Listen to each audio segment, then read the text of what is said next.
Welcome to the Essential Career Skills series. This is the second session of 4 this semester, and I'm going to talk a little bit about what it is. So we've got 4 sessions. They all focus around one of the competencies, and then we'll also explain what the competencies are later if you're unfamiliar with it. But today we have Emily R. Jones as a guest speaker, and we have 2 more sessions for the rest of the semester. So the Essential Career Skills series talks about what it means to be career ready. So if you've attended any of the other Essential Career Skills series before, this is series 2 actually, I say the exact same thing. So basically, we're going to define what career readiness is, and it's the foundation to which students demonstrate their career readiness through understanding how to communicate their strengths to employers. And essentially, it's really just a new way to kind of construct and understand how we prepare students for the future, right? And how you can be more prepared for when you are on the job market. So there are 3 pillars in career readiness: rigorous academic preparation, which you get by being a student here at Purdue, attending your classes; opportunity knowledge, which is where you go to extracurricular activities and you build a set of skills and you understand yourself more.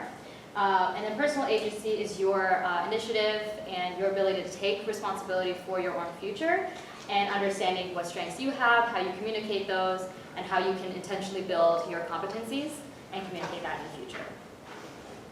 So I talked a little bit about the lead competencies, but basically we have 4 competencies, and there are 5 skills in each competency: communication, self-awareness, collaboration, and ways of thinking. Today's session is going to focus on communication. In the end, we hope that Boilermakers are known to be communicators, collaborators, self-aware, and thinkers. So those are all some words that you could use in a future interview for a job. So these are the 5 skills in communication: listen and observe, nonverbal communication, summarize and distill information, verbal/sign communication, and written communication. And Emily today will talk about a few of these. So I'm going to introduce our guest speaker. Emily R. Jones, who uses she/her pronouns, currently works at Purdue University as a communication specialist with the Student Success Programs and a limited-term lecturer with the Brian Lamb School of Communication. Emily received her bachelor's degree in public relations and strategic communication from Purdue in May 2020. After graduating, she worked as a copywriter and content strategist at a local advertising firm. She is now back at Purdue helping raise awareness about the many resources available to students and staff while also teaching Comp 114. When Emily isn't in the office or in the classroom, she is working towards her Master's of Business Administration with a concentration in marketing. She also enjoys taking fitness classes and playing with her dog Winston. Emily is proud to serve on the board of directors for Tippecanoe Senior Services and regularly volunteers with their Meals on Wheels program. She is also a graduate of Leadership Lafayette, a program aimed at getting young professionals involved in local nonprofits, and was recently nominated to the Greater Lafayette Young Professionals Top 10 Under 40 list. Please help me welcome Emily Jones. Hello everyone, can you all hear me okay? Awesome. All right, so I have some note cards and not really a free hand, so I'm just going to use my little pocket. If you see me reaching, that's why. So I just want to first thank Eileen and Jesus and the whole lead team for putting this on. I think this is a really important series. Obviously, I think this is a really important skill. So we can give them a quick round of applause just for all their hard work. All right, so like I said, or like Eileen said, we're talking about communication today. It's kind of my thing, it's my jam, but it's one of those things that really is important no matter what you do. We all communicate in our personal lives, in our professional lives, So I think it's an important skill to build, and obviously you do too, because you're here. So today, first we're going to define communication so that we're all kind of like on the same page about what we're talking about. We're going to talk about the importance of it, so kind of like Eileen said, some talking points for a job interview or a resume to really sell your communication skills. Talking about media richness, this is just kind of a fancy way of saying picking the right way to share a message, right? So is it appropriate for a text message? Is it more appropriate for an email or a letter, right? So that can really change your message and how it's interpreted. We'll talk about dimensions of culture. So that is also just kind of a fancy way of saying how do other people's culture, whether it's work, personal, global culture, impact the way that they receive your message, and how does your culture impact the way you communicate. All right? And then resources we'll talk about at the end, and we'll have a facilitated activity with our wonderful student facilitators where we kind of implement those dimensions of culture and everything we learned about both verbal and nonverbal communication. So I want this to be as interactive as possible. I know we're kind of spread out and there's a lot of us, but I want you to stop me at any point if you have a question or there's any barrier to you being able to engage with this presentation, whether you can't hear me, you can't see slides, whatever, okay? All good? All good. All right, so first starting with the definition of communication. This is from the National Communication Association, which is a group of both practitioners like myself as well as scholars, professors, teachers. And so they kind of all come together and define communication, update ethical standards, things like that. So they define it as focusing on how people use messages to generate meanings within and across various contexts, and is a discipline that studies all forms, modes, media, and consequences of communication through humanistic. Did it go? I think we lost the mic. I'll just talk really loud. Does anybody not hear me? Okay, again, stop me at any time if you need to. Through humanistic, social scientific, and aesthetic inquiry. That's a lot of words. So we're going to break it down a little bit. So how people use messages to generate meanings. Again, we all know what we're trying to say, right? We all craft a message, it's all nice and pretty, and then somebody misinterprets it, right? Or we don't communicate it very well, so it can have a different meaning. So seeing how we use messages to create meaning, how we interpret messages to develop meaning, okay? Across various contexts. So that really just means personal, professional, cultural, political, like all these different ways that communication applies to ourselves and our society. And then modes, media, and consequences. Again, all these different ways. So communication isn't just how do people talk on social media, right? It's how do people talk at the water cooler, at work? How do we talk in, politics and in personal relationships? All of that kind of covers all of it. So that's why it's a really important skill to have. All right, so they also say communication involves transmission of verbal and nonverbal messages. So this means verbal. Who can tell me what verbal communication would be? Anybody? Come on. Yeah. Speaking. Yeah, what I'm doing right now. So speaking. Also could be writing, right? Kind of that but very specific, very intentional, very deliberate communication. It's pretty cut and dry. What about nonverbal? Yeah. Media. I'm sorry? Media. Media? Yeah. So kind of again, those channels or the way that we're presenting it. Anybody else? Yeah. Symbolism.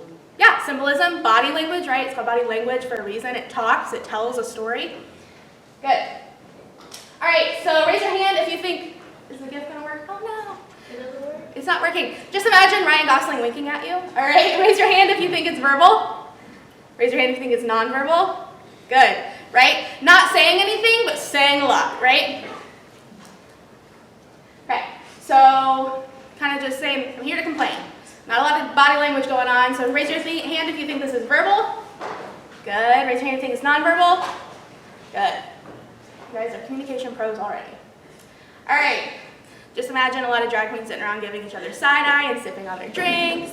Raise your hand if you think it's verbal. Raise your hand if you think it's nonverbal. Good. Okay, you all kind of know this clip too, the sure Jan. Raise your hand if you think it's verbal. Raise your hand if you think it's nonverbal. Leave your hands in the air if you think it's both.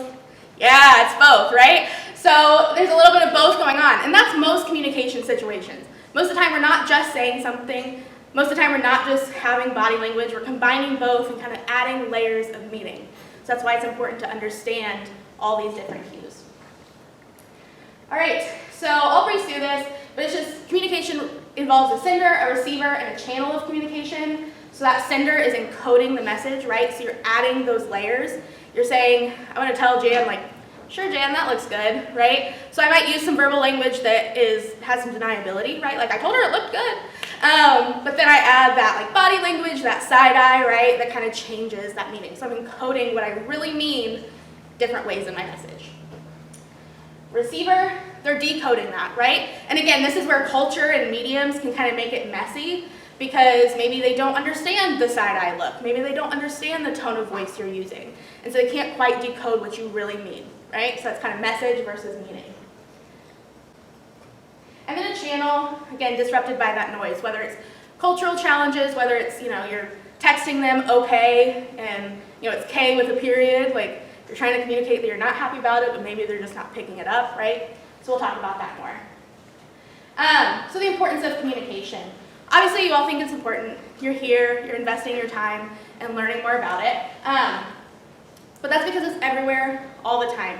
Raise your hand, are you anybody liberal arts majors? Woot woot. STEM? Other ones? The other disciplines? We have a mix of people here at Purdue, a lot not liberal arts, but communication still really matters. You think about the people who are, high up at engineering firms or government organizations. They're not just good at what they do, but they're good at communicating what they do. They're good at building teams and building good work environments, right? So communication is very important. You also have knowledge and skills that other people don't have. And so we want you to be able to communicate that knowledge and skills to help better yourself and further your career, but also better your community and help build that kind of knowledge and skill set for others. And then you have goals for your career, right? So like I said, you can be a really good engineer, but if you can't interact with others, if you can't, communicate your thoughts and opinions, like it may not be as an effective career as you'd hope, okay? All right. So media richness, again, a fancy theory that really just says it matters how you say it. So channels, so think text message, FaceTime, a letter, an email, all the ways we communicate can either enhance or detract from your intended message or meaning, okay? So it's either going to make your meaning and message really, really clear, right? It's gonna bolster that meaning, or it's gonna create confusion, right? So detract. It can also encourage or discourage two-way communication. Now, two-way communication isn't always a good thing, right? I mean, it depends. Right now, not a lot of two-way communication, a lot of kind of one-on-one, and so a speech is a good way to get information out if you don't need to receive information back. But if you want somebody's opinion on something, it's a group project and you need to build consensus, you're going to want something that gives you a lot of leeway and a lot of two-way communication. Does that make sense? All right, so sometimes you want feedback, sometimes you don't. Sometimes your message is clear and there's no real room for interpretation, but sometimes you need to be able to really make your message clear and have a good channel to do that. Oops. All right, I'm going to skip that. So we have, this is all funky. Oh, that's very off. That is very off. All right, so essentially, I have numbers, but that's fine. We can adapt and overcome. So essentially what we're going to do is list a few different channels of communication, right? So whether that's FaceTime, text message, email, right? And we're going to talk about what is the richest medium. So rich meaning it doesn't leave a lot of room for interpretation, right? It's pretty clear cut, like they can understand what you're saying pretty clearly, right? And there's a lot of opportunity for feedback. So we're going to consider that rich channel. To the leanest, which would then in terms mean there's probably a lot of room for interpretation, whether that's good or bad, and there's not a lot of room for feedback, okay? So once we get those pulled up, we'll kind of walk through those. Okay, so first we have a video call, email, letter, phone call, face-to-face talk, like in person, and text message. Which one do you think is the richest form of communication? Doesn't leave a lot of room for interpretation, provides an opportunity for a lot of feedback. You can just shout it out, raise your hand. Face-to-face talk. Yeah, good.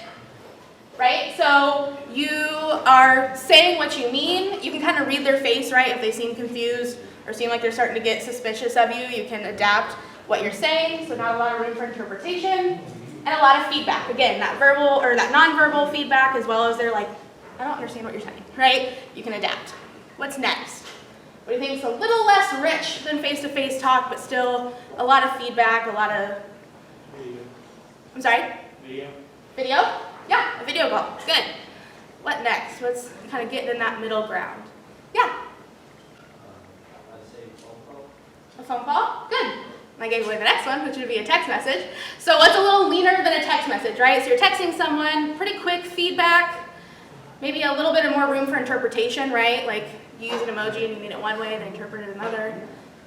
What's a little leaner than that? A little less quick feedback. Email. Good.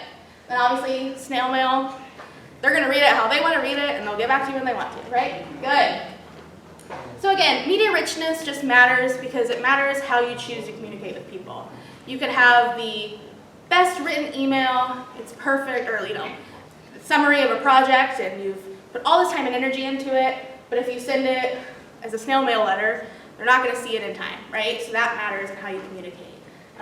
Maybe you have some you want to break up with your partner, maybe not a good text message situation, face to face, depending on the situation, right?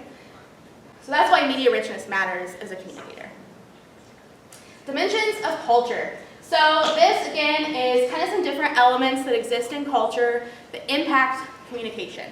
Now, I know when we think of culture, we think of different countries and ethnicities and communities, which is true, and that can obviously cause some issues. But even thinking of company culture, right? So how one workplace compares to another, how even a department or team within that company compares to others. So first is power distance index. Fancy terms, I promise they're all pretty intuitive when you really think about it. So first, how power is distributed and accepted in a given culture. So thinking about a workplace, the advertising agency that I worked at had a pretty high power distance index. I didn't really see, the CEO. I didn't really engage with him. Really, besides my coworkers and direct supervisor, there was quite a bit of distance and quite a bit of kind of respect and a little bit of fear for people that were higher up, right? So a lot of formality, a lot of more rigid professionalism. Okay. My current job, much shorter power distance index. I work right next to my boss's boss's boss. I go in and ask him, did you see the game last night, right? Pretty casual, pretty small distance between us so that I feel closer to them and a little bit more casual, less formal, right? So why would that matter when you're communicating? Anybody? Why does power, that distance between higher ups and you matter when you're trying to communicate with them? Yeah? Because if CEO, you would have a message to go down to everyone else and it's going from full layers of management, Yeah. then a message can get distorted. Yeah, so you see that a lot, right? CEO's you're not getting raises this year. That middle management has to kind of make it more casual because it's not as distant coming from your direct boss. It feels a little bit more personal maybe than coming from the CEO. Also, it just helps you know how to be more persuasive and effective in your workplace. If there's a small power distance, so it's pretty casual, and you're acting with a lot of formality, that might kind of distance you from everybody, right? Might make it a little awkward. Or if you're not acting with enough professionalism and not following that formality enough, it might cause some issues, right? So that's why it's important to think about. But again, a lot of this stuff is second nature, right? We're kind of evaluating the communities we're in, the cultures around it, and saying oh, hey buddy, how's it going? And they react weird, you're okay, don't do that again. But sometimes it's nice to put a name to things and really think about them thoroughly. Individualism versus collectivism. So how do members of a society view their role in the community? Is it all about you or is it all about us, right? And again, this kind of helps frame a persuasive argument, hey, I think we should start this project because it will help, whether it's our company make money or our community fix this problem, right? What is going to be the most effective way to frame your argument for them to accept it, okay? So a lot of this is awareness, but also getting some strategy up in your brain, being really strategic. All right, masculinity versus femininity. This one is tough because it obviously varies from culture to culture. Unfortunately, it varies from person to person. So sometimes the expectation, again, I'll use my old workplace, it was just kind of generally masculine, right? So not a lot of warmth, not a lot of camaraderie, it's pretty intense and competitive, which is what we would define as masculine in our culture. As to where now I'm part of an organization that's more about helping students and building community. So it's more of that warmth and again what we would consider femininity, right? And so that's just important to know as a culture, but also personal expectations, right? So sometimes, women, we face this a lot, like, am I using too many exclamation points? Am I not sounding nice enough, right? Like, there's these expectations that we have to kind of weave through. And so it's important to think about, but also defy when they're not reasonable, right? Uncertainty avoidance index. Again, a lot of crazy words that just mean really simple things. So are people comfortable with ambiguity or not, right? So if I say, hey, we'll talk about that next week, and they're like, sounds good. My boss thinks I'm on top of it. They know that I'm with the program, right? Or do they want to hear, I'll set up a meeting next Tuesday at 2 p.m. and I will have an agenda to figure this out, right? Like they want more concrete steps. Again, those cultures are going to vary from place to place, even sometimes preferences from person to person. So it's good to feel it out and just know, can I be more ambiguous or do I need to be really specific and really detailed?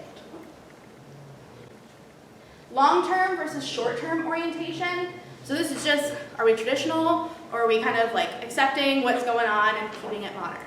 Again, using my own workplaces, old one was pretty traditional. So like if I sent my boss something to review and it was a Google link, he would just be like, what is this? Like had no really adaptation of current technology. So I'd be like, here's the PDF, versus now like we're adapting to stuff and like, hey, I tried it out on this new platform, like check it out. And they're totally okay with that. So again, just kind of conforming or trying to weave through some of these expectations, okay? Any questions about these? Again, they're good to know. Oh, going crazy. They're good to know, but like I said, sometimes they're good to defy, right? Sometimes they're a little bit more barriers than like good guardrails. So it's up to you to kind of decide what you're comfortable with, what you're not, but it's also important to understand that other people have these expectations, this culture exists, and so it might impact the way you need to frame your message because it might cause misinterpretation, miscommunication, or just like kind of a change in perspective. Cool? All right, so we're gonna do an activity, but I just wanted to, that's all kinds of funky. I will also give my information to Eileen and stuff, but if you guys ever want to chat, I am very active on LinkedIn and always like connecting students with any opportunities that I hear of, so always happy to do that.